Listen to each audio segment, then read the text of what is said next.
Эта история начинается в мире, полном магии, и все люди ежедневно используют магию. В этом мире жил мальчик, который не вписывался в концепцию этого мира. Он жил в лесу, и звали его Машиная. Он тренировался как сумасшедший каждый день, а его любимой едой были слойки со сливками. А потом мы увидели отца Маша, который умер от ожога. Ему было 75 лет. Он выпил чаю и сказал, что ничто больше не может его расстроить из-за накопленного им жизненного опыта. Вдруг Маш случайно разрушил дверь. Его отец рассердился на Маша и спросил, почему он разрушил дверь. Поэтому Маш ответил, что забыл, нужно ли толкать или тянуть, чтобы открыть дверь. Потом Маш попытался починить дверь, но Маш оказался немного неуклюжим и случайно сломал дверь. Так что Маш извинился перед своим отцом. После этого его отец спросил, выполнил ли Маш свое расписание тренировок на этот день. Затем Маш захотел узнать, почему все его тренировки носят физический характер. Его отец не хотел говорить ему, что он необычный человек, который не может использовать магию. Потом его отец захотел поехать в город и сказал, что ему не следует снова ломать дверь. Маш сказал, что он уже забыл, нужно ли ему тянуть или толкать, чтобы открыть дверь. До того, как его отец уехал в город, он запретил Машу ходить в город одному. Когда его отца не было, он посмотрел рекламную листовку о слойках со сливками. Вслед за Мэшем он решил нарушить свое обещание и захотел съездить в город, чтобы купить несколько вкусных слойков со сливками. Мэш приехал в город, и все, что он увидел, это то, что все люди могут использовать магию. А потом он обнаружил магазин слоеных сливок. Когда он расплачивался, то случайно раздавил монеты, и кондитер испугался его силы. После этого пюре вернуло монеты в нормальное состояние, и кондитера охватил страх. Внезапно подул сильный ветер, и люди увидели, что на лице пюре не было никаких отметин. Все испугались пюре и уставились на него. А потом мы увидели волшебного полицейского Брэда, который просматривал газетную статью. Тем временем он пытал преступника, который что-то украл. Офицер полиции хотел наказать его, но внезапно ему позвонили по поводу мальчика без клейма. А потом мы увидели Мэша, его мучила совесть из-за того, что он нарушил свое обещание, данное отцу. По дороге домой он столкнулся с волшебным полицейским Терри, который был пьян. Пьяный волшебный полицейский был зол на Мэша за то, что тот испачкал его форму. Мэш тогда предложил ему в качестве компенсации надкусанную слойку с кремом. Полицейский разозлился и выбил у него из рук слойку с кремом. А потом Маш разорвал полицейскую форму, потому что хотел ее почистить и не понимал, что создает большие проблемы. Внезапно появился начальник Терри Брэд. Он искал мальчика без отметин на лице. Маш даже не заметил, что он создает проблемы, и спокойно ел свои слойки со сливками, как будто ничего не происходит. Когда полицейский хотел арестовать его, появился отец Маша. Он извинился и убежал вместе с ним. Брэд просто посмеялся над ними и приготовился произнести заклинание. В результате он создал волшебную птицу, которая стала преследовать Маша и его отца до самого их дома. Маш добрался домой целым и невредимым, и его отец отругал его за то, что он нарушил свое обещание. Маш извинился и был совершенно подавлен.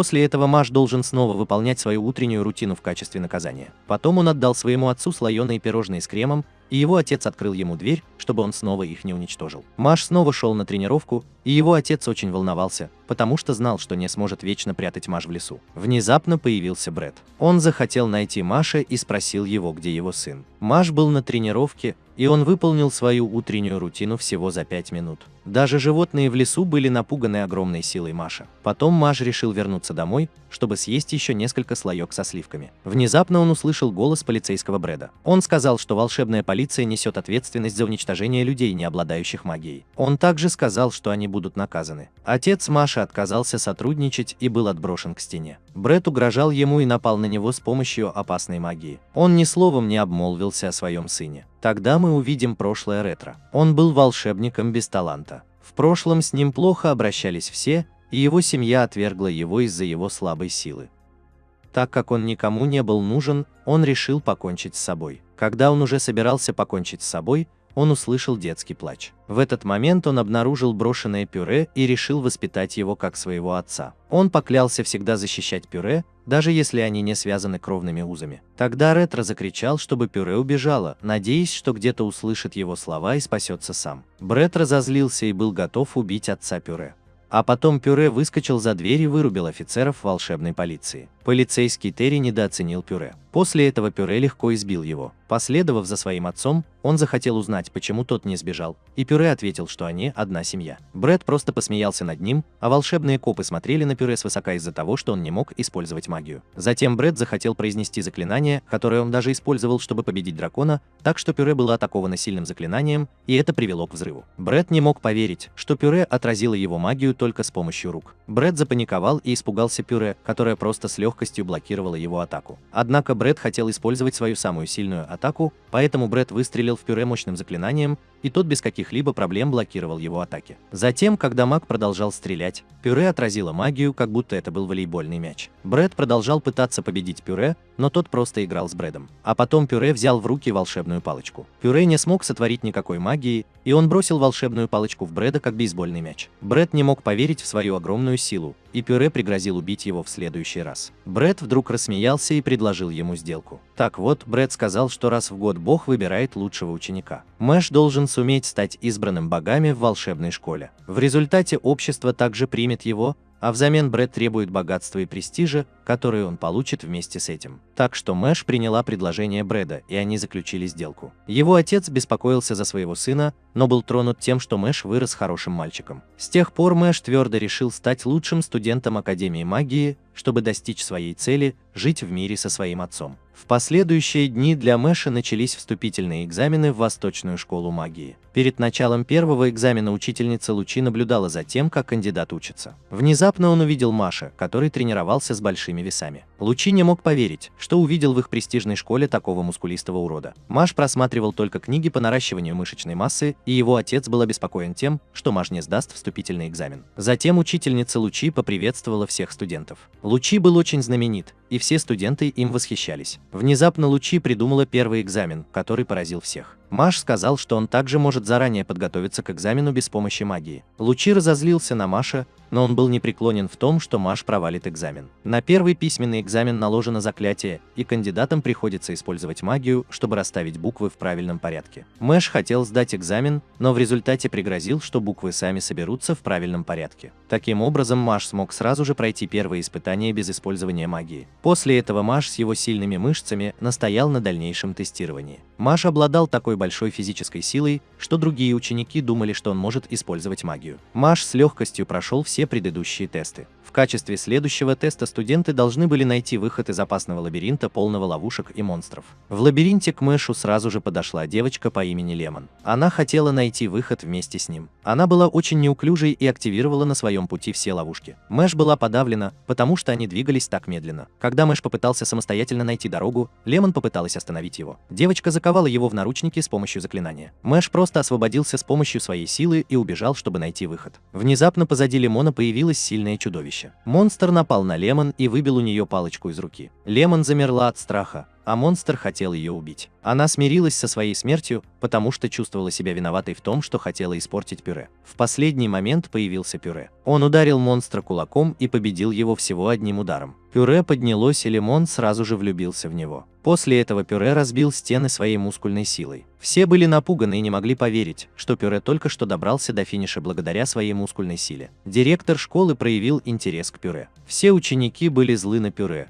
и чувствительный Пюре стал грустным. Затем Лемон сказала правду о том, что учительница Лучи обещала ей позволить ей сдать экзамен, саботируя Пюре на экзамене. Она также сказала, что Пюре спасло ее, и он сделал ей предложение. Пюре не знал ни о каком предложении, но у него было слишком много рис. Так что теперь у него была жена, и учитель был зол на Пюре. Лучи хотел убить Пюре сильным заклинанием, но Пюре сломала его волшебную палочку. Внезапно появился директор школы Уолберг. Позже он захотел наказать Пюре за его поведение и сказал, что сейчас у него начинается выпускной экзамен. Последним тестом было собеседование, и Маш был телепортирован в другое измерение. Затем директор школы захотел узнать, почему он выбрал именно эстонскую школу магии. Маш сказал, что хочет жить мирной жизнью со своим отцом, и именно поэтому он выбрал эстонскую школу магии. После этого он спросил, почему Маш спас девочку. Маш ответил, что его чувство подсказывало ему спасти ее. Директору школы нравилась Маш. В конце концов, директор школы вызвал гигантского монстра и спросил, как бы он поступил, если бы сам был противником Маш. Однако душа Ретро была взята в заложники в кукле. Директор школы хотел посмотреть, как Маш отреагирует в безвыходной ситуации. Внезапно Маш попытался остановить монстра голыми руками, и все были шокированы его поведением. Директор школы знал, что Маш был сильным человеком, и он хотел услышать ответ,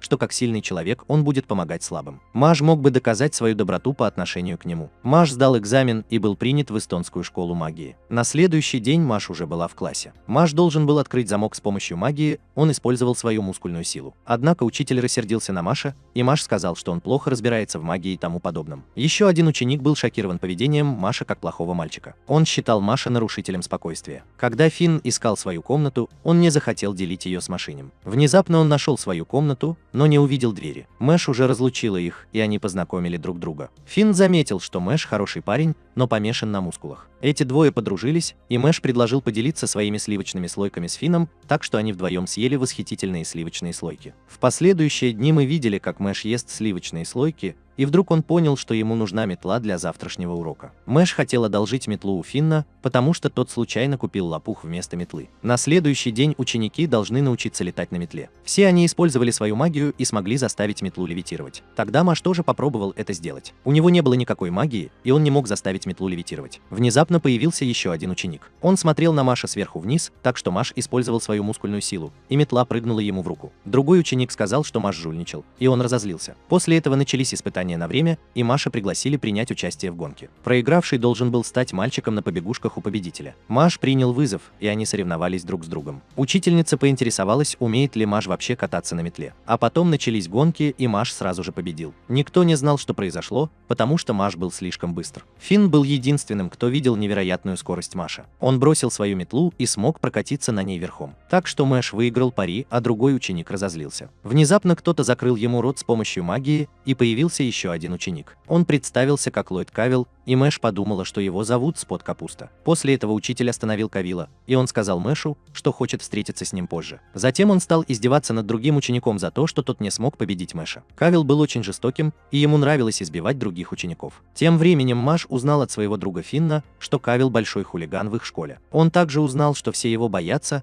потому что Кавилл – сын высокопоставленного сотрудника бюро магии. Многословие было слишком сложным для Пюре, поэтому Финн резюмировал это и сказал, что он подружился с заместителем директора школы. В результате все боятся Кавилла. Позже Пюре приготовила слойки с кремом, и ему бы очень хотелось поделиться этими вкусными слойками со своим отцом. Так вот он вспомнил слова Брэда и действительно захотел стать божественным провидцем. Тем временем Кавилл ждал Мэша, который забыл об их встрече. На следующий день Мэш понял, что его книга испорчена, и появился Кавилл. Мэш извинился за то, что забыл об их соглашении. После этого Кавилл сказал, что может помочь ему стать божественным провидцем. Так что Маш должен делать все, что он скажет, и он будет использовать свои связи, чтобы помочь ему. Маш принял его предложение, и ему пришлось стать его приспешником. После этого Маш сделал все, что было сказано Кавиллу, и Финн почувствовал себя виноватым. В последующие дни книга Маша снова сломалась, и он захотел использовать ее вместе с книгой Финна. После этого Маш поделился своими сливочными слойками с Финном, и Маш сказал, что ему повезло найти такого милого друга, как Финн. После урока над Машем издевался Кавилл,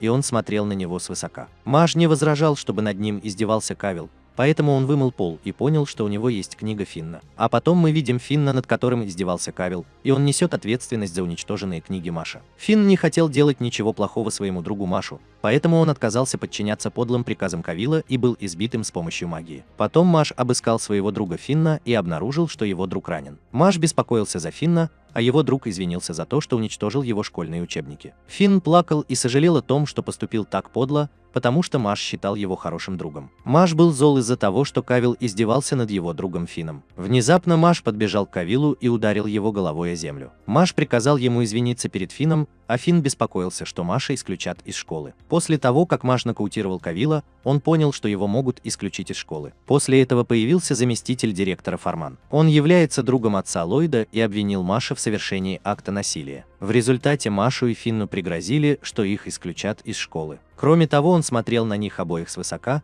потому что они были обычными учениками. Внезапно Мэш набросился на заместителя директора школы. Форман попытался дать отпор, но Мэш не дал ему шанса напасть. Затем он вырыл яму в бетонном полу, и Мэш планировал похоронить его. Мэш бросил его в яму и начал засыпать яму, чтобы похоронить его. А потом Мэш сказал, что закопает его, чтобы его не выгнали из школы. Он также угрожал фармацевту, который кричал от страха. После этого Мэша вызвали к директору школы Уолбергу. Мэш подумал, что его вызвали за то, что он пользовался кухней общежития, потому что у него не было разрешения печь свои кремовые слойки. Ответил Уолберг. Его вызвали к нему за то, что он ударил придирку и похоронил заместителя директора Формана. Мэш узнал, что бюро магии хотело исключить его из школы. Причина была в том, что они являются самой сильной державой в своей стране, и Мэш сделал что-то запрещенное. Внезапно Уолберг сказал, что он на стороне Мэша, потому что Мэш – хороший человек, который всего лишь хотел защитить своего друга. Директору школы не нравится нынешнее управление магией. Он надеется, что такой хороший человек, как Мэш, станет божественным провидцем, который изменит их мир. Затем он рассказал Мэшу об условиях, необходимых для того, чтобы стать божественным провидцем. Мэш узнал, что ему нужно собирать монеты, но случайно заснул, потому что он немного глуповат. После этого Уолберг сказал, что его не исключат из школы, и Мэш пошел в свою комнату. Тем временем Кевилл и заместитель директора школы получили травму от Мэша. В последующие дни мы часто видели, как Мэш и Финн обсуждали слойки с кремом. Внезапно появился ученик постарше по имени Том Ноулс. Все девочки набросились на Тома и стали смеяться над грибной прической Мэша. Том пригласил Мэша на спортивное состязание под названием «Дуэль». Мэш тогда попытался объяснить ему, что он не умеет летать на метле, но Том не отпустил его и заставил Мэша присоединиться к их команде. После этого они поссорились, но Мэш все еще не мог летать на метле. Игра началась, и Мэш просто наблюдал, как они летают по небу. Он хотел вернуться домой, а зрители бросали в Мэша мусор, потому что он так и не начал летать. Потом две команды сыграли друг против друга, и друзья Мэша забеспокоились. Внезапно Том накричал на Мэша. Мэш заметил, что Том сумасшедший, и сказал Мэшу, что он должен быть сильным, как крепкий бамбук. Том хотел, чтобы он активировал свою бамбуковую силу. Поэтому Том попытался объяснить ему правила спортивного поединка. Фокусники должны забросить мяч в кольцо соперника. В этом виде спорта нет никакой магии, и Том понимал, что его команда проигрывает.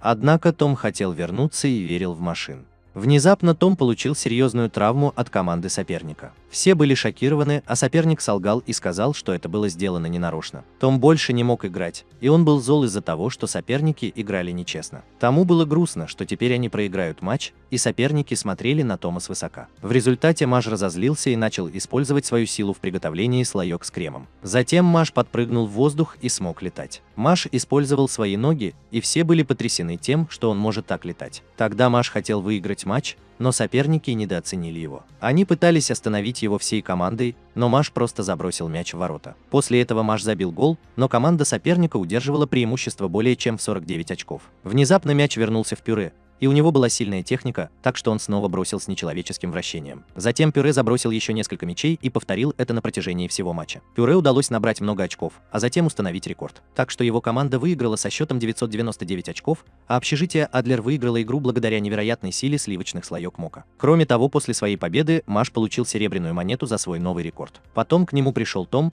и он очень гордился своим бамбуковым братом. Том обнял его и поблагодарил Мэша за победу. После этого мы увидели Мэша в газетном репортаже. Теперь он стал знаменитым, а еще один студент затаил обиду на Мэша. Он считал Мэша слабаком и не принимал его. На следующий день Том и Лемон приставали к Мэшу. Мэш просто хотела нормально ходить в школу, но Том и Лемон оба были сумасшедшими, им просто хотелось пошалить. Тем временем Финн отказался ему помогать и притворился, что спит. Внезапно появился Лэнс Краун. Он был очень хорошо известен, потому что у него на лице было две отметины. Кроме того, он занял первое место на вступительных экзаменах. Лэнс тогда сказал, что теперь с Мэшем будет очень весело. Вот Мэш и подумал, что Лэнс хочет поиграть с ним в прятки. А потом Лэнс показал бутылку, и ему удалось заточить друзей Мока в волшебный предмет. Лэнс сказал, что они встретятся в лесу на случай, если он захочет спасти своих друзей. Позже они снова встретились в лесу, и Лэнс бросил ему вызов, требуя его серебряную монету. Том был удивлен, потому что только у старших учеников есть 2 серебряные монеты, и он знал, насколько опасен Лэнс. Затем мы узнаем, что большинство людей владеют однострочной магией. Иногда дети рождаются с несколькими отметинами, они очень особенные. Они также обладают огромной магической силой и очень опасны. Затем Ланс установил правила, по которым они сражаются друг с другом до полного выведения из строя. Затем Ланс сказал, что не может проиграть такому человеку, как Мэш, который является хорошим парнем и помогает слабым людям. Его друзья предупредили его и сказали, что Мэш не должен драться, потому что Ланс очень опасен. Мэш сразу же захотел драться, и Ланс изменил их окружение с помощью заклинания. Тем временем Ретро и Брэд беспокоились за Мэша и надеялись, что он не доставит им проблем. Внезапно земля затряслась, и Лэнс был готов начать их драку. Мэш напал на него, и он был вдавлен в землю с помощью гравитационной магии. Лэнс сказал, что человек, который думает только о других, никогда не сможет стать номером 1. Так что Мэш попытался встать и доказал высокомерному Лансу, что ему не нужно вставать, чтобы напасть на него. Последовав за ним, он вытащил корень из земли и смог разрушить чары Ланса. После этого Мэш перешел в режим бокса, и Ланс не смог его остановить. Внезапно Лэнс, его ожерелье упало на пол. Именно так Мэш обнаружил фотографию маленькой девочки. Он не мог поверить, что Лэнс лоликонец, и хотел позвонить в полицию, чтобы его арестовали. В результате Лэнс сказал, что у него не комплекс лоликона, а комплекс сестры. А потом Мэш вернула ему его ожерелье. После этого Мэша спросили, что является самой важной вещью в мире. Мэш ответил, что слойки со сливками – это самая важная вещь в мире, и его ответ был неправильным. Внезапно Лэнс разозлился и сказал, что самое дорогое, что есть на свете – это его младшая сестра. После этого Лэнс побежал к обрыву, желая воспользоваться добродушием Мэша. Он совершил все плохие поступки ради своей младшей сестры. А потом мы видим Ланса и его младшую сестру Анну. Она разозлилась из-за того, что он ввязался в драку. Он ответил, что просто упал, но Анна знала правду. Причина, по которой Лэнс ввязался в драку, заключалась в том, что он помогал незнакомым людям, над которыми издевались. Лэнс очень любил свою добродушную младшую сестру, но однажды Анна заболела. Она постепенно теряла свои магические способности. Кроме того, через 5 лет Бюро магии должно было казнить ее за то, что она потеряла свою магическую силу. Родители смирились с судьбой Анны, и Ланс был в ярости. Он решил стать божественным провидцем, чтобы спасти свою младшую сестру. Затем Ланс уронил волшебный предмет и усилил падение магии гравитации. Маж приготовился, и он сказал, что магия подколенного сухожилия активирована. Ланс подумал, что Маж может использовать магию, и Маж ушел в глубокий прыжок. Внезапно он бросился бежать, и ему удалось схватить бутылку. Кроме того, он уже мчался наверх с сумасшедшей скоростью. Лэнс был поражен сверхчеловеческой силой Мэша и попытался придумать план, как победить. Мэш тогда сказал, что Лэнс на самом деле тоже хороший человек. Мэш понимал, что Лэнс просто бросил фальшивую бутылку и не подвергал своих друзей опасности. Мэш хотел закончить бой, и Лэнс спросил, почему он хочет закончить бой, когда он победил. Ответ Мэша напомнил ему слова его младшей сестры. Именно так они закончили бой, и Лэнс понял, что проиграл. Маж получил от Лэнса серебряную монету, а его друзья сбежали из бутылки. После этого Маж снова подвергся нападкам со стороны своих друзей, и Маж был раздражен тем, что его друзья приставали к нему. В последующие дни мы часто видели Маша в общежитии Адлера. Он был гением математики и пытался подсчитать, сколько серебряных медалей ему нужно, чтобы получить золотую медаль. Маж выяснил, что 5 минус 2 равны 28. Финн не мог поверить, насколько глупа Маж, и понял, что они забыли сделать домашнее задание. Финн был в панике, так как им нужно было готовить зелье для занятий. Маж попыталась подбодрить Финна слоеным кремом, но он не захотел перекусывать. Внезапно появился Лэнс. Он уже сделал свою домашнюю работу. Финн был впечатлен лучшими результатами своего года и тем, что он является образцовым учеником. А потом Мэш захотелось немного подразнить его. Он показал Лансу фотографию своей младшей сестры. Лэнс сразу же был ошеломлен тем, что его ударило о стену. Маж знал о слабом месте Лэнса, поэтому Лэнс потерял сознание, увидев фотографию своей младшей сестры. Тогда Лэнс решил помочь им изготовить несколько зелий. А потом Лэнс сказал, что им нужна мандрагора для выполнения задания по приготовлению зелий. Мандрагора все время кричала, так что Лэнс показал им заклинание, которое заставит мандрагору замолчать. После этого Финн попробовал применить новое заклинание, но его попытка заставить мандрагору замолчать не увенчалась успехом. После этого Маж попытался использовать магию. Он только еще больше разозлил мандрагору. Финн отвлекся, и Ланс дал ему полезный совет, так что Финну удалось сделать так, чтобы мандрагора уснула. Финн поблагодарил его и сказал, что Лэнс хороший парень. Тем временем Пюре превратило овощ в гигантского монстра. После этого Пюре решил решить свою проблему. Вслед за этим он ударил мандрагору по лицу. Так вот, мандрагора была вырублена ударом Пюре. В результате мандрагора превратилась в обычные овощи. После этого Ланс показал, как готовится овощ, и начал перерабатывать овощи в высококачественное зелье. Затем Пюре подражало всем движениям и кулинарным навыкам Лэнса. В результате Пюре приготовила слойку с кремом вместе с монстром. Лэнс подумал, что Пюре шутит, и попытался научить Пюре создавать некоторые зелья. Кулинарный урок Лэнса провалился, так как Пюре удалось приготовить только слойки со сливками. Лэнс не мог поверить, что Пюре было бездарным и просто хорошим бойцом. Лэнс вдруг сказал, что больше никогда не проиграет Пюре. Он также сказал, что Маж его соперник, и в следующий раз он не проиграет. А потом мы видим директора Уолберга, который интересуется, можно ли проводить занятия на открытом воздухе между общежитиями. Тем временем ученики шли по школьному коридору, и на них налетел рыжеволосый парень. Он утверждал, что является главным героем, поэтому дал пощечину 3 высокомерным ученикам. Затем мы видим студентов общежития Ланга, лидер которых произносит речь. Он приказал своим подчиненным украсть все монеты из других общежитий. А потом мы снова видим Мэша. Ему не удалось приготовить зелье, и он съел свои сливочные слойки вместе с Лансом. На следующий день начались занятия на открытом воздухе в Эстонской академии. А потом появилась Дот. Он тоже жил в общежитии Адлера. Дот высмеивала Мэша. Он сказал, что он главный герой школы. а потом появился Лемон. Она побежала за пюре. Дот сразу же приревновала его к пюре, потому что Лемон была в него влюблена. Внезапно Дот плюнула пюре в лицо, потому что Дот ревновала. Причина была в том, что у Дот не было риза, и девочки избегали его. Маш и его друзья игнорировали Дот, и он разозлился еще больше. А потом появился учитель. Он сказал, что сегодня в общежитиях Ланги и Адлера предстоит сразиться с монстрами. Они могут собрать много монет, стоимость которых зависит от силы монстров. Затем в лесу началась охота на монстров, и там появился студент из общежития Ланга. Сильверу не нравилось пюре, потому что оно очень популярно в их школе. Внезапно на пюре напали, и учитель остановил этих двоих. Рассерженный Сильвер сказал, что они просто играли, и пюре разозлился. Он хотел ударить другого студента, но Лэнс остановил своего друга. Маж узнал, что Сильвер на год старше их, а также, что он очень опасен. Ланс сказал, что он принадлежал к общежитию Ланга. Внезапно Ланс понял, что Маш просто разозлился, потому что Маш подумал, что его слойка с кремом раздавилась. Я последовал за Лансом и Машем, которые собирались пойти в лес, но Маш очень скоро заблудился. Потом Дот столкнулась с Машем, и Маш дал ему пощечину за то, что он нес чушь. Дот хотела затеять драку с Машем, но услышала девичий голос. Потом девочка закричала, зовя на помощь, и Дот применила огненное заклинание против парня. Он спас эту девочку от другого волшебника. После этого она поблагодарила Дот, и он влюбился в спасенную девочку. Затем эта девочка соблазнила Дот. У нее был рис, и Дот сразу же влюбилась в нее. Тем временем Сильвер победил двух сильных монстров и получил свою первую серебряную монету. После этого Дот очень занервничал и не мог поверить, что девушка заинтересовалась им. Внезапно девушка с серебряными волосами поняла, что Дот ведет себя очень отвратительно. Она лжет ему и продолжает делать комплименты. Кроме того, эта девушка может использовать заклинания, чтобы соблазнять парней. Затем она попыталась соблазнить Мэша, но ей это не удалось. Причина в том, что Мэш – бог рис.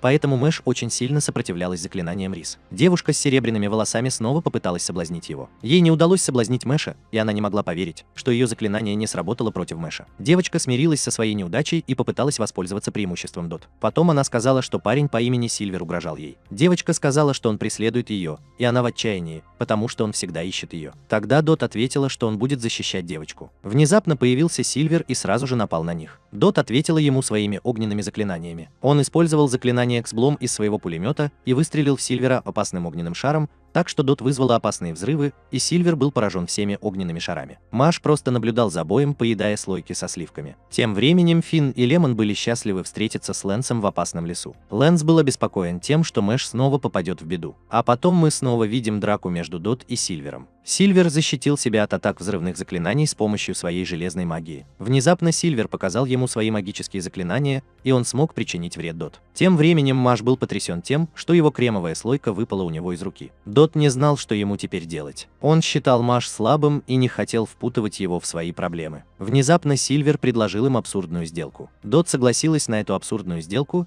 и Сильвер сказал, что он упомянул пюре из грибных головок. Дот хотела защитить слабого пюре, и он сказал, что Сильверу разрешено атаковать его 10 раз. Сильвер согласился на сделку с Дот, поэтому Сильвер применил свое заклинание «Железный кулак», и Дот была серьезно ранена. Однако Дот подверглась бесчисленным сильным атакам, но он не сдался. Дот выстоял до конца, и он был готов продолжать принимать на себя последние атаки. Он знал, что поступил глупо, рискуя своей жизнью ради девушки, но он доволен тем, что в ответ может защитить их всех. После этого Сильвер подготовил мощную атаку и сконцентрировал в ней больше магии. Дот потерпел поражение от Сильвера, но ему все же удалось подняться после 10 атак. Затем он перешел к Сильверу, и у него больше не было сил что-либо говорить. Дот упала на землю, и Сильвер посмотрел на нее сверху вниз. А потом Дот сказала Машу, чтобы он сбежал вместе с седовласой девочкой. Внезапно седовласая девочка призналась, что они с Сильвер друзья. Девочка оскорбила Дот и сказала, что он жалок. Потом Сильвер захотел использовать Дот в качестве своей игрушки, но Маж набил ему рот слоеным кремом. Маж рассердился и предложил Сильверу поиграть с ним в ту же игру. Тем временем Лэнс беспокоился за своего друга Маша. Он объяснил Лемону, что существуют разные волшебники. Сильвер один из красных магов, и они очень опасны,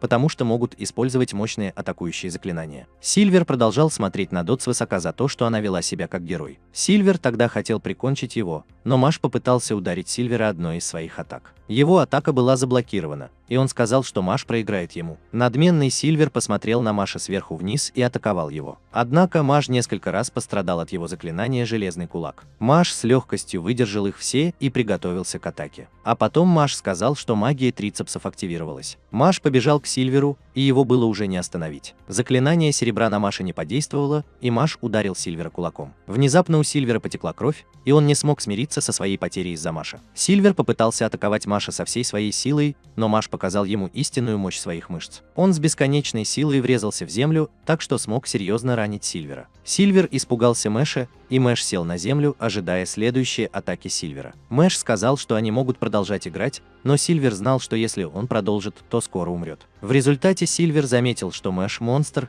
и захотел попытаться сбежать от Мэша. Внезапно появилось огромное чудовище, и Сильвер обрадовался, думая, что ему удастся сбежать. Затем чудовище попыталось напасть на Маша, но он победил его всего одной атакой. Сильвер не мог поверить своим глазам и думал, что он умрет. Внезапно Мэш сказал, что ему его жалко, и Мэш решил прекратить их ссору. Потом Мэш повернулся, и девочка с серебряными волосами заплакала. Она попыталась обмануть Мэш, и Мэш собиралась обнять ее. После этого девочка подумала, что ей удалось соблазнить Мэша, но на самом деле Мэш — это Джон Сина. Так что девочка тоже была наказана за его борцовские навыки. После того, как все враги были побеждены, Дот подумала, что мальчик сошел с ума. Вечером он нашел своих друзей, и они узнали о его подвигах. Потом Дот стало грустно, и Маш послала Лемон, чтобы подбодрить его. Однако Дот сразу же влюбилась в него, а Лемон испугалась. Потом Дот поблагодарила Маша, и он невольно оскорбил Дот. После этого Лэнс объяснил ему, что общежитие Ланга состоит из самых сильных дворян. Это самое сильное и в то же время самое опасное общежитие в их школе. Они также хотят помешать обычным ученикам попасть в бюро магии.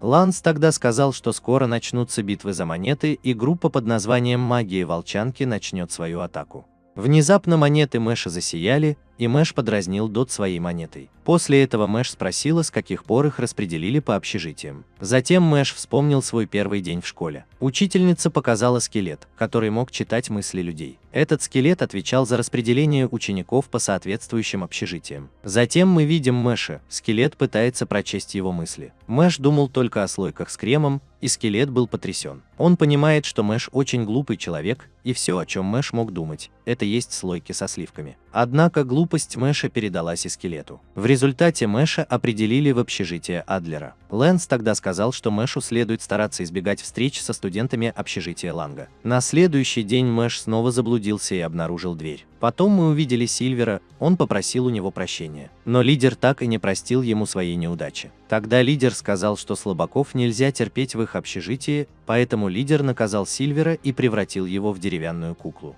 Лидер стремился к титулу божественного провидца. Внезапно появился Мэш, и он непреднамеренно разрушил дверь их комнаты. После этого Мэша спросили, почему он хочет стать божественным провидцем. Он ответил, что хочет стать божественным провидцем, чтобы жить в мире со своей семьей. Лидер группы Абель не принял ответ Маша. Он сказал, что стать божественным провидцем значит достичь высшей формы всякой власти. Затем он объяснил Машу, что божественный провидец обладает богатством и властью, которые могут управлять жизнями слабых. Маш ничего не понимал и думал, что по сути Абель тоже просто хотел мирной жизни. Одна девочка была шокирована тем, насколько глупым оказался Маш, потому что он совершенно не понял его объяснений. Абель подумал, что Маш издевается над ним. Так что Абель разозлился и напал на Маша с марионеткой. Маша схватили, и он легко отразил удар. Внезапно кукла снова превратилась в Сильву. Затем другая кукла атаковала Маша, и Маш был удивлен ее силой. Кукла украла золотую монету Маша и отдала украденную монету Абелю. После этого Маша отбросила к стене, и Абель посмотрел на него сверху вниз. Маш разозлился и чуть не раздавил Сильву. Потом Маш сказал, что отвезет Сильву в лазарет 1 числа. Кроме того, он сказал, что не отдаст ему монету и легко победит его. Остальные были шокированы, и Абель тоже был удивлен уверенностью Мэша. Внезапно он заметил, что у его куклы не хватает пуговицы. Абель посмотрел на свою руку и понял, что Маш обменял золотую монету. Девочка не могла поверить своим глазам. Причина в том, что Маш просто откусила пуговицу, когда кукла отдала монету Абелю. Затем он выплюнул пуговицу и поменял монету местами, используя свое сильное дыхание. Девочка была сбита с толку, а Абель нашел пюре действительно интересным. Тем временем пюре держал в руках свою монету, и ему было интересно, почему Сильва тоже был там. Когда Сильва проснулся, он был очень смущен. Внезапно он увидел, что пюре делает свою тренировку на полу. Пюре ответил, что он занимается спортом. А потом Сильва узнал, что пюре спасло его, и он ничего не понял, потому что он его враг. Сильва все еще был сбит с толку, и пюре попыталась ответить, но он прикусил язык. Затем пюре попрощалась и вышла из комнаты. Тем временем Лэнс и Дот спорили в комнате пюре и Финна. Финн пришел в ярость и захотел узнать причину их визита. Они проигнорировали его, а Дот завидовала приятной внешности Ланса. Он сказал Лансу, чтобы тот убирался из комнаты. Внезапно Лансу захотелось ответить на вызов Дот на бой. Финн был в отчаянии, потому что они планировали разрушить его комнату. Внезапно появился Мэш и разбил дверь. Он не позволил им разрушить его комнату, хотя сам сломал дверь. После этого Дот показала ему подарок. Он просто хотел навестить Машу. Финн узнал, что Дот любит травяной чай. Потом Маш съел слоеное пирожное со сливками, и Ланс сказал, что им нужно попытаться собрать побольше монет. Лемон сказала, что с начала учебного года члены семьи Лэнг пытались украсть все монеты. Она сказала, что они единственные, кто может остановить их, потому что общежитие орков предназначено только для фундаментальных исследований. Затем она возложила эту ношу на Мэша, и Дот пришла в ярость. Почти все были мотивированы на победу над общежитием Лангё. А потом Мэшу пришлось убирать совиные хижины. Директор школы назначил ему штраф за то, что за несколько дней до этого он нанес травму ученику и учителю. Мэшу пришлось убирать хижину совы в течение одной недели, и Ланс захотел помочь ему убрать хижины. Тем временем два студента из магической волчанки искали Мэша, чтобы получить его золотую монету. А потом мы увидели, как Мэш чистит совиные хижины, и совам это не понравилось. Внезапно на Мэша напало заклинание воды. Затем на Ланса напали с огромным сюрикеном. Мэш тонул, и враги сказали, что они соберут монеты. А Ларри и Андерсон были 6-ми и 7-ми участниками магической волчанки. Они хотели затеять драку, но Мэш сказал, что не умеет плавать. Внезапно Флор превратился в акулу и нырнул под землю. Я хотел сразиться с Лансом. Внезапно Ланс осознал, что его враг пытается казаться умным, хотя на самом деле он глуп. Однако на Лэнса напали, и он захотел победить своего врага с помощью гравитационной магии. К сожалению, он мог причинить вред и маленьким совам тоже. Когда он уже собирался напасть, его совесть в образе младшей сестры остановила его атаку. Так вот, Ансер планировал напасть на него с помощью 2 сюрикенов. А потом Лэнс получил удар сюрикеном за то, что защищал сов позади себя. После этого я понял, что Лэнс принадлежит к королевской семье и может использовать мощную гравитационную магию. Он был разочарован тем, что Лэнс был чрезвычайно слаб. После этого я продолжал смотреть на своего противника сверху вниз и высмеивать его. Лэнс разозлился и спланировал свою следующую атаку. После этого я решил атаковать Лэнса первого 3 сюрикенами. Внезапно я понял, что совы собрались в одном месте. Затем Ланс напал на меня и сказал, что теперь он может серьезно сражаться, чтобы победить его. Тогда я был потрясен, поняв, что Ланс сдерживался, чтобы защитить сов.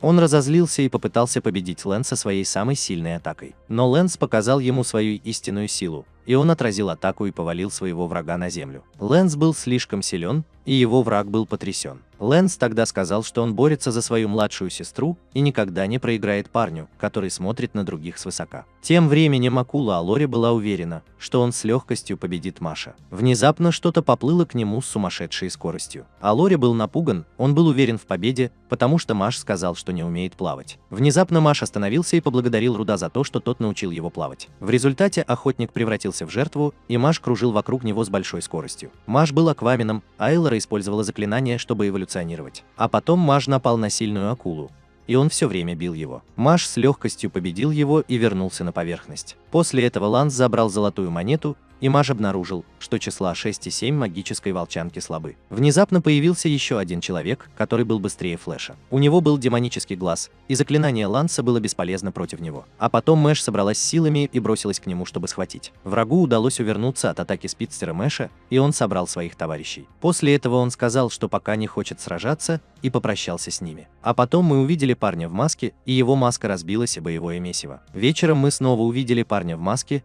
и он хотел напасть на сильного мага из общежития орков, чтобы забрать его монету. Его враг сопротивлялся, но у него не было ни единого шанса против парня в маске. На следующее утро Лэн сказал, что магическая волчанка – лучший боец в общежитии Ланга, но Маш его не слушал и был сосредоточен на выпечке своих слоек с кремом. После этого Маш попытался надеть плащ, но у него возникли проблемы с этим. Потом Ланс объяснил ему, что на плаще были нашиты значки их общежития. У Лимона внезапно возникла проблема, но у Маши в духовке все еще оставались слойки со сливками, которые вот-вот должны были подгореть. А потом мы видим Маша и его друзей в больничной палате. Том сказал, что сам не знает, как он пострадал. Он вспомнил, как ему приснилось, что его заперли в темной комнате. Он не мог убежать и упал в обморок от усталости. Затем Лемон спросила, в каком физическом состоянии находится Том в данный момент. Он ответил, что в настоящее время не может использовать магию, потому что его магическая сила была поглощена. Лэнс был шокирован тем, что у нескольких других студентов также были такие же симптомы. Внезапно Лемон подарила Машу талисман на удачу, который выглядел как слоеное пирожное с кремом. Он сказал, что это выглядит странно, и Лемон ударил его кулаком в лицо. Потом она сказала, что беспокоится за него, и сказала ему, чтобы он всегда брал мягкую игрушку к себе в постель. Ночью Лэнс хотел расследовать эти инциденты, но Маш сказала, что им нужно поспать. Тем временем Финн и Дот последовали за ними. Позже они нашли Лемон, и Дот сразу же захотела ее увидеть. Лэнс остановил его, потому что Лемон странно двигалась. Внезапно она повела себя как кукла и посмотрела на мальчиков невидящими глазами. Все были шокированы, кроме Дот, которая считала себя милой даже без глаз. Потом они последовали за Лемон, но потеряли ее след. Внезапно Финн услышал странный шум и испугался. Дот подумала, что это привидение, и они хотели, чтобы это пюре защитило их. А потом Ланс применил заклинание, и ему удалось найти потайную дверь. Дверь была заперта, и ее нельзя было открыть даже мощными атаками. Внезапно Маш схватил статуэтку рыцаря. Он использовал меч и свои способности Супермена, чтобы с легкостью открыть дверь. Дот и Финн были потрясены его сумасшедшей силой. Лэнс тогда сказал, что они должны сразиться с магией волчанки. Маш вспомнила слова Лемон и была полна решимости пойти и спасти ее. В тот момент они находились в подвале школы и продолжали искать следы Лемон. Внезапно они обнаружили свет и обнаружили арену. Маш не знал, что такое арена, и тут появился враг. Они узнали, что он был послан магией волчанки, чтобы победить их. Лэнс был готов драться, но Дот хотела драться первой, потому что он ненавидит красивых парней. Потом Дот спросила, есть ли у этого парня фан-клуб. Его оппонент ответил на этот вопрос, и друзья Дот поняли, что Дот немедленно разозлится. После этого противник Дот начал атаку и использовал магию растений, чтобы вырастить усики из своей палочки. Следующим мы увидим директора Уолберга в бюро магии. Уолберг узнал, что 6 самых опасных преступников сбежали из тюрьмы Азкабан, и их поддерживает невиновный Зеро. Затем мы видим атаку Дота, но его атака не возымела никакого эффекта, и его противник ранил его. Он также высмеял то, что Дот проиграл Сильве. Враг сказал, что Сильва – это позор, и он сильнее Сильвы. Дот не испугался и продолжал атаковать своего врага огненной магией. Так вот, его враг был окружен заклинанием. Дот сказала ему, что он не может двигаться, иначе они взорвутся. Его враг сказал, что он не дурак и не станет наступать на них. Дот был уверен в своей ловушке, и он думал, что его победа была несомненной. Внезапно его враг атаковал растительными заклинаниями, и ему удалось сокрушить Дот. В результате Дот потерял свою волшебную палочку и был серьезно ранен шипами растения. Затем он захотел закончить бой, ударив его об землю. Внезапно Дот активировала его заклинание, и он сказал, что его бывшая бомба взорвется через определенное время. Его враг попал в ловушку Дот, и он атаковал его мощной взрывной магией. Дот победила, и он был счастлив своей победой. Затем они увидели, как враг принял великолепную позу, несмотря на свое поражение. Внезапно Маш и его друзья провалились под землю. Маш пытается спасти свою слойку с кремом, и Дот понимает, что все его друзья еще более сумасшедшие, чем он сам. Так вот, все они провалились под землю и были разлучены. После этого к Лансу пришел еще один враг. Ланс сразу же узнал в нем Уорта, который принадлежал к магической волчанке. Уорт был бойцом номер 3 в общежитии Ланга. Тем временем близнецы Финн и Дот ждали ребенка. Милая любовь была номером 5, и она была счастлива уничтожить своих слабых противников. Кроме того, Майло представился 4-м номером команды Маджия Лупас. Финн был в отчаянии, потому что им пришлось сражаться с 2 двойными рядами магов. В результате Дот попыталась подбодрить Финна и сказала, что они должны постараться победить. Дот была уверена в своей победе. Тем временем Маш тоже появился в другой комнате. Он задавался вопросом, где же его друзья. А потом появился парень в маске и представился как 2-й номер команды Волчанка Магии. Маш вежливо поздоровался с Абисом. Затем Абис похвалил Мэша за то, что он был спидстером, что его очень удивило. Мэш поблагодарил его за комплименты. Внезапно Мэш запаниковал, поняв, что Абис знает его секрет, потому что в его теле нет магии. Тогда Абис сказал, что Мэшу не нужно беспокоиться, потому что у него тоже есть такой же секрет, как и у него. Вслед за Мэшем ему угрожали мечом, и Мэш сказал, что уничтожит его изо всех сил. Затем последовало оскорбление Ланса, и он немедленно атаковал Уорта своим гравитационным заклинанием. Уорт исчез и сумел увернуться от атаки с помощью своей грязевой магии. Внезапно Уорт появился позади Ланса с кучей грязевых клонов. Лэнс сразу же атаковал их, так что его клоны потерпели поражение. К сожалению, Уорт не получил никакого урона и контратаковал Ланса. Лэнс проанализировал свою технику, но не смог победить Уорта. После этого Уорт приклеил ноги Ланса скотчем к полу, а затем в Ланса выстрелили затвердевшей пулей из грязи. Кроме того, на Уорта произвела сильное впечатление мощная магия Ланса. Затем он предложил Лансу присоединиться к магической волчанке и стать его мальчиком на побегушках. Уорт сказал, что его друзья слабаки и все они отбросы общества. Уорт был убежден, что маги 1-го класса не должны жить с отбросами общества, поэтому Ланс ответил, что отклонил его предложение. Кроме того, Ланс сказал, что Уорт сам является магом 2-го класса. Затем Ланс прижал своего противника к стене с помощью гравитационной магии. Уорт был убежден, что не сможет проиграть Лансу с его грязевой магией. Кроме того, он смотрел на Ланса сверху вниз и считал, что тот сильнее его. Внезапно на него посыпались камни. Лэнс смог причинить боль Уорту, и он понял, что Лэнс необычный волшебник. После этого Уорт разозлился. Он был твердо убежден, что является одним из сильнейших в мире. Он верил в это, потому что его окружение было сильным. Кроме того, он один из тех, кто страдает волчанкой. Внезапно Вирт выпил концентрированную магическую эссенцию, чтобы придать себе сил. Сила атаки Вирта возросла благодаря фиолетовому напитку. Ланс почувствовал всплеск его силы, и его враг приготовился к атаке. Затем он произнес мощное заклинание и вызвал огромного дьявола Мудора. Вирт объяснил, что двойные лайнеры обладают высочайшей способностью использовать магию. Внезапно он вспомнил свое детство, и его отец сказал, что слабаков не принимают в этом мире. Вслед за ним Уорд начал атаковать Ланса своим дьяволом Мудора, но Ланс увернулся. Потом Ланс сказал, что его друзья не такие уж слабаки. Он сказал, что человек с добрым сердцем может победить любого. Поэтому Ланс использовал свое уникальное заклинание и создал магические столбы. Его заклинание «Пыточный столб» смогло обездвижить монстра Уорта. А затем дьявол Мудора Уорта был уничтожен заклинанием Ланса. Уорд не мог поверить, что его грязевой дьявол был стерт в порошок заклинанием Ланса. Он был потрясен и вспомнил воспоминания о своем отце. Его отец не принял бы его, если бы он не был одним из сильнейших магов.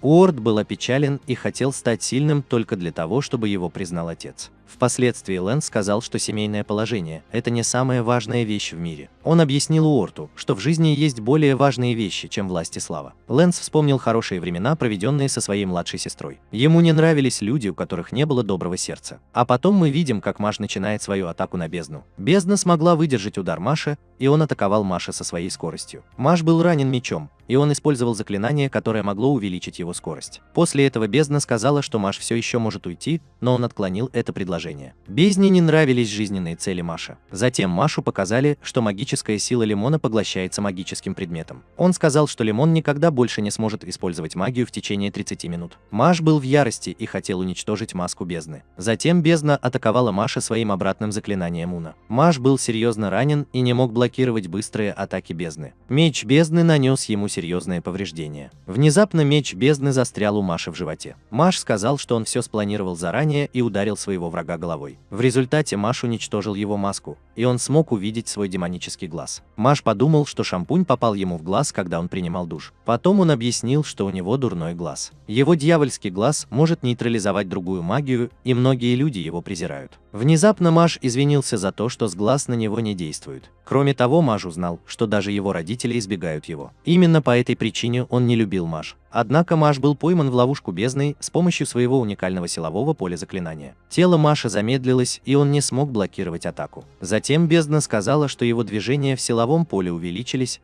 а движения его противников напротив замедлились. Бездна думала, что Маш не сможет победить, но ему удалось разрушить землю. После этого Маш начал контратаку, и ему удалось загнать бездну в угол. Бездна не могла поверить, что Маш может использовать так много энергии, хотя его тело замедлено. Затем Маш напряг все свои мышцы и показал ему всю мощь своей тренировки с одним ударом человека. Бездна ударилась о потолок, и Маш разрушил его чары. Затем Маш причинил невероятную боль бездне своими атаками, но он не сдался. Он использовал свои последние силы и попытался победить Маша. Маш успешно отразил его атаку и показал ему истинную силу стероидов. Маш прижал его к стене, и он не смог избежать атак. Затем Маш закончил бой ударом Джона Сины, от которого сотрясся весь пол. Бездна потерпела поражение, и он пожалел, что родился без дьявольского глаза. Ему было грустно, что родители боялись его и заперли в тюремной камере. Кроме того, ему пришлось провести свою жизнь в одиночестве без какой-либо любви. Однажды его мать даже попыталась убить его. С того самого дня бездна жалела, что он вообще появился на свет.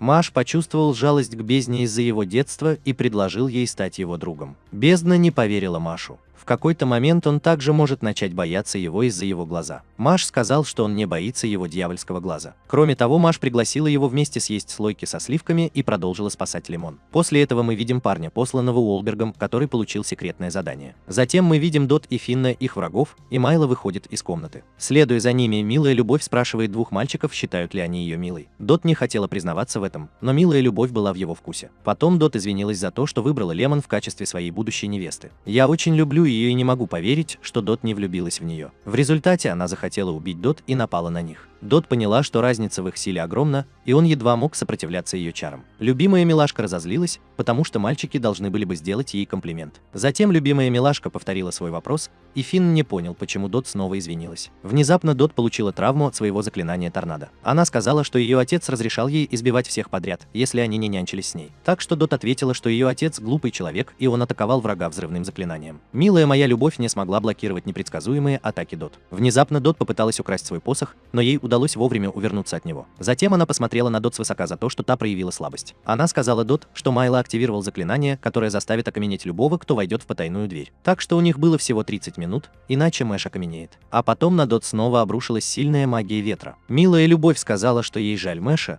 потому что все его друзья слабаки. Кроме того, Милая Любовь назвала Мэша и его друзей глупцами за то, что они пытались победить Абеля. Тем временем Дот едва могла дышать, и он понял, что она слишком сильна. Внезапно Дот вспомнила свое детство. Над ним издевались, потому что он был слабым, и он немедленно сдался. Его сестра сказала ему, чтобы он сопротивлялся, но он всегда думал, что издевательства будут только усиливаться. Внезапно сестра Дот сказала, что если он найдет настоящего друга, то ему нельзя сразу сдаваться, потому что у его друга будут неприятности, если он немедленно сдастся. Так вот, Дот вспомнил тот день, когда он встретил Мэша, который хотел помочь ему справиться с его травмами. Тем временем Милая Любовь хотела избить Финна. Внезапно Дот удалось вырваться из торнадо. Он разозлился, потому что Милая Любовь оскорбила его друга Маша за то, что он был глупым. В результате у Дот засиял крестик Ира, и ему с легкостью удалось блокировать атаку Милой Любви. Милая Любовь была шокирована символом своей головы. Она как-то слышала, что рождаются волшебники, которые могут превращаться в берсерков с крестом Ира на голове. Дот была одной из волшебниц, родившихся с крестом Ира. Затем Дот активировала заклинание взрыва своего пулемета, и он пришел в ярость. После этого Дот выпустила все свои огненные снаряды в Милую Любовь. У него был план, и он намеренно промахнулся мимо нее. Затем он сказал, что не причинял вреда девочкам, последовал за своим врагом, поблагодарил его и был счастлив, что ее пощадили.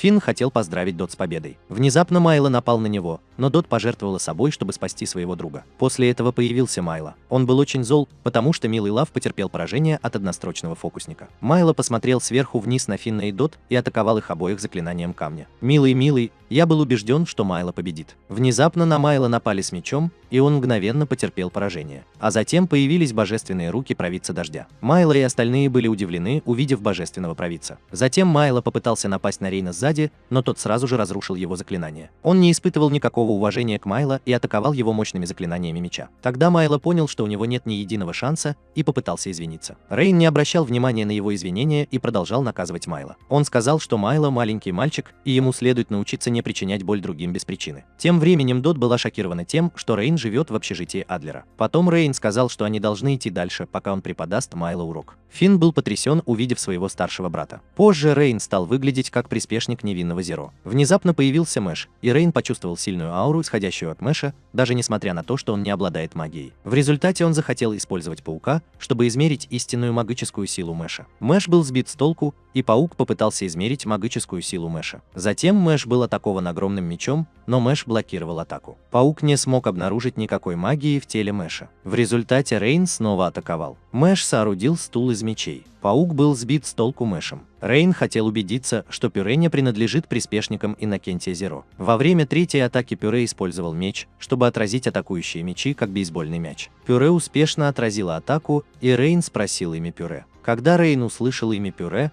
он вспомнил слова директора Уолберга. Затем Рейн извинился за свое грубое поведение. Пюре отклонил извинения и получил волшебную салфетку в качестве компенсации. Он был шокирован появлением кроликов и поблагодарил его. После этого Рейн сказала ему, чтобы он был осторожен, потому что Абель – опасный волшебник. Затем Рейн пожелал Мэшу удачи и сказал, чтобы он берег себя. Затем он попрощался, и Мэш была удивлена, что он не был плохим парнем. После дождя я поверила, что у Мэша есть шанс стать следующим божественным провидцем. После этого Мэш захотел спасти свою подругу Лемон и разбил дверь.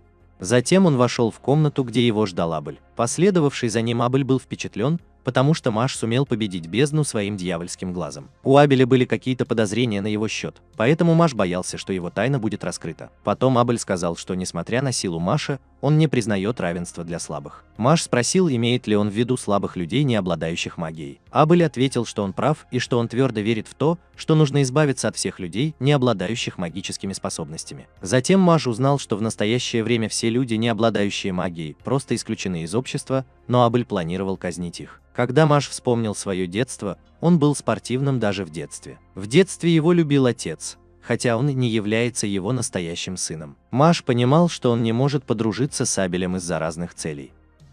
После этого Лавкут вернулась в убежище и обнаружила сломанную дверь. Она была потрясена, увидев, как Маш сражается с Абелем. Однако Маш отразил атаки марионетки, и тела марионеток были залиты кислотой. Внезапно Маш использовал разрушенную голову куклы в качестве шара для боулинга. Он приготовился к своей атаке. В результате он уничтожил кукол с кукольной головой, как будто они были кеглями для боулинга. Внезапно Маш спросил, не станет ли Абель сам слабаком после своей победы. После этого Маш узнал, что магическая сила Лемона почти полностью поглощена. Потом Абель сказал ему, что закон устанавливают сильные, и он приказал более сильным марионеткам напасть на Маш. Милый, я думал, что Маш проиграл против Абеля, но Маш легко уничтожил более сильных кукол. Затем Маш попросил Абеля рассказать о местонахождении Лемона, если он победит его. Абель посмотрел на Маша сверху вниз и смог контролировать его тело. В результате Маш избил себя за то, что стал марионеткой Абеля. Когда Маш чуть не задохнулся, Абель выпустил свое заклинание. Внезапно появился Финн, который превратился в куклу. Абель планировал, что Маш сразится со своим лучшим другом. Маш отказался, и Абель пригрозил разрубить Финна на куски. Маша это не впечатлило, и он отказался избивать своего друга. А потом Финн напал на Маша, и тот не захотел сопротивляться. Внезапно Абель понял, что оружие, которое использовал Финн, было уничтожено. Вслед за этим Маш достал свою золотую монету из кармана пальто. Маш воспользовался своей золотой монетой и смог освободить своего друга Финна от чар Абеля. Кроме того, золотая монета полетела обратно к Машу, и он сказал, что монета действительно ему нравится. Абель был в ярости и активировал свое заклинание, чтобы вернуть контроль над телом Маша. Так вот, Абель сказал Машу, что у него нет никаких шансов на победу. Кроме того, Маша называли слабой марионеткой. Маш ответил, что он отомстит за своих друзей и выступит против него. После этого Маш ударил Абеля коленом и ранил врага в лицо. После того, как Абель активировал новое заклинание, он превратил Маша в марионетку. В результате Маш превратился в человеческую марионетку, управляемую Абелем. Абель смотрел на него сверху вниз и хотел украсть у Маши золотую монету. Внезапно Абель понял, что монету заменили слоеным кремом, и на него напали. Маш сам удивился, что его слоеное мороженое оказалось у него в кармане, и все были сбиты с толку. Абель не мог поверить, что Маш может прервать трансформацию, потому что сознания в его теле отделены друг от друга. Тогда Абель понял, что Мэш обладает сверхчувственным инстинктом, который позволяет ему атаковать самостоятельно. Мэшу не требовалось осознавать свои атаки, и Абель был потрясен этим знанием. Поэтому Абель решил использовать свое самое мощное заклинание против Мэша, чтобы уничтожить его. Затем Абель произнес заклинание и смог дать Мэшу отпор. Абель вызвал жуткую куклу. Его вредная кукла обладала способностью превращать в марионеток всех, кто находился в радиусе 100 метров. Абель объяснил, что его магия с помощью невидимых нитей поймает его. Затем началось его заклинание, и Маш был атакован невидимыми нитями. Абель сказал, что он очень силен для обычного человека, но у него нет ни единого шанса против него. Абель внезапно испытал шок, когда Маш только что уничтожил его куклу. Кроме того, Маш не был превращен в марионетку, хотя нити были невидимы. Тем временем милая любовь сама была потрясена, наблюдая, как Маш корчит свое тело. Маш смог разрушить нити, используя только свои инстинкты, и Абель испугался. Он подумал, что Маш не человек, и в ярости набросился на Маша. После этого Маш уничтожил свою гигантскую куклу мощным ударом кулака. Он также подкрался к Абелю сзади со своей сверхскоростной скоростью. Затем Маш закончил бой и использовал свои навыки WWE, чтобы повалить Абеля на землю. Незадолго до поражения Абеля мы узнаем, что его мать – добросердечный человек. Она была добра ко всем, и все же ее убили обычные люди. Она всегда помогала тем, кто слабее, но один мужчина убил свою мать за то, что она была хорошей женщиной. С тех пор, как ее мать была убита, Абель возненавидел весь мир. Поэтому Абель сформировал команду, в которую входили только самые сильные представители общества. Он не мог поверить, что ему не удалось избавиться от низших людей. Маш сказала, что в мире всегда есть плохие люди. Абель хотел сдержать свое обещание и освободить всех. Тогда Маш не сердился на Абеля, потому что ему просто было грустно из-за того, что его мать была убита. После этого Маш успешно сумел спасти Лемон. Финн тоже проснулся и был счастлив обнаружить, что Лемон и Маш целы и невредимы. Абель потерпел поражение и хотел жить нормальной жизнью. Тем временем Маш и его друзья праздновали победу Маша. Финн поблагодарил их за спасение. Затем Лемон также поблагодарила его за то, что он был спасен. Позже появилась и Дот, и они были очень рады победе. Позже мы увидели, как Лэнс шел пешком, но на него напал дождь. Он сразу понял, что враг превратился в Ланса. Затем Рейн захотел узнать, почему преступники из организации Невинного Зеро находятся в восточной школе. Враг ответил, что он что-то ищет. Внезапно он сказал, что у него нет времени, и он убьет Абеля первого. Вслед за ним появился серийный убийца Джон Пьер, желающий сразиться с дождем. Так вот, один из преступников направлялся к Мэшу и его друзьям. После этого мы видим момент, когда бездна стала союзником Абеля. Абель сказал, что он дает бездне цель в жизни. Таким образом, он стал настоящим другом Абеля. Тем временем он беспокоился о своем сыне Маш. Брэд тоже беспокоился, надеясь, что Маш станет божественным провидцем. А затем мы видим, как Маш и его друзья празднуют победу. Они исполнили танец и назвали Маша героем. Тем временем Абель и Лав мило наблюдали за ними. Внезапно Маш сказал, что ему нужно в туалет, и Маш пошел в туалет, а его друзья обрадовались победе Маши. Внезапно им стало интересно, где же Лэнс, и тут появился какой-то парень. Враг оттеснил их в сторону. Дот был зол, но он сразу же почувствовал опасность, исходящую от врага. Потом Абеля спросили, не проиграл ли он. Преступник счел свое поражение забавным и захотел убить Абеля. После этого он применил заклинание, и Абель задушил себя. После этого он сказал, что Абель бесполезен, и теперь он умрет. Внезапно появился Мес с кремовыми слойками, чтобы отпраздновать свою победу. Тогда Лемон и его друзья сказали, что сейчас не время для празднования. Маш был сбит с толку, и насекомое приземлилось ему на лицо. Внезапно Машу пришлось чихнуть, и все сливочные слойки полетели преступнику в лицо. Абеля спасли, но Маш сказал парню, что он хочет получить сливочные слойки обратно. Враг разозлился и бросил все сливочные слойки на землю. Внезапно у неизвестного парня заболела голова, потому что он почувствовал подозрительную силу. Прежде чем заняться Мэшем, он хотел убить Абеля первого. После этого Абель был обездвижен с помощью заклинания. Затем он атаковал Абеля мощным заклинанием, но Абель был спасен. Бездна появилась вовремя, и он извинился за то, что в будущем, возможно, не сможет есть сливочные слойки с пюре. Маж разозлился и дал бездне волшебную салфетку от дождя. Тем временем враг был поражен тем, что Маш остановил его атаку камнем. В результате Абис остался жив, и он уважал силу Маша. Затем противник посмотрел на Абеля сверху вниз, но Маш начал атаковать. Маш атаковал парня огромным камнем. Противнику удалось перехватить атаку Маша, и он лизнул камень. После этого Маш пригрозил избить врага, если тот встанет у него на пути за попытку отвезти Абиса в больничную палату. Враг сказал, что у Абиса осталось 30 минут до того, как он истечет кровью и умрет. Затем на Мэша напали, и он отразил все атаки кулаками. Когда Мэша ударили, противник посмотрел на него сверху вниз. Затем он атаковал еще более сильным заклинанием, и Абель подумал, что у них нет никаких шансов на победу. Так что Абель вспомнил слова своей матери. Вернувшись в настоящее, Маш продолжал подвергаться нападениям и пытался защитить Абеля и бездну. Абель задавался вопросом, почему бездна спасла его. Поэтому Маш объяснил Абелю, что бездна всегда была одинока, и он принял его как друга. Маш тогда сказал, что спасет его несмотря ни на что. Внезапно Абель вспомнил о целях своей матери. Абель был тронут словами Маша и обрел надежду. Бездна внезапно попыталась ему что-то сказать. Он помнил, как все его боялись, но Абель принял его как друга. Он не боялся его и считал, что у него отличный глазомер. Потом он сказал Абелю, чтобы тот бежал, но Абель не хотел снова терять любимого человека. Тем временем Маш отбивался от атак, и у него не было никакой возможности противостоять врагу. Дот знала, что Маш попал в беду, и хотела ему помочь. К сожалению, Лемон и Финн могли бы пострадать, если бы он попытался отвлечь внимание врага. Затем преступник начал использовать еще более сильные заклинания, чтобы положить конец драке. Маш продолжал отбиваться от камней, которые в него бросали, и Дот впал в отчаяние, потому что ничем не мог помочь своему другу. В результате Маш чуть не пострадал, но Абель вовремя защитил Маша. Он понимал, что его действия были неправильными. В результате он захотел сразиться с Мэшем вместе и победить соперника. Враг был застигнут врасплох, и он немедленно уничтожил гигантскую куклу Абеля своими мощными заклинаниями. Когда кукла Абеля была уничтожена, из ее головы появилось месиво. Он нанес парню порез сверху, но враг не пострадал. После этого Мэша спросили о его магии. Мэш ответил, что его магия заключается в сильных мышцах. Проследив за врагом,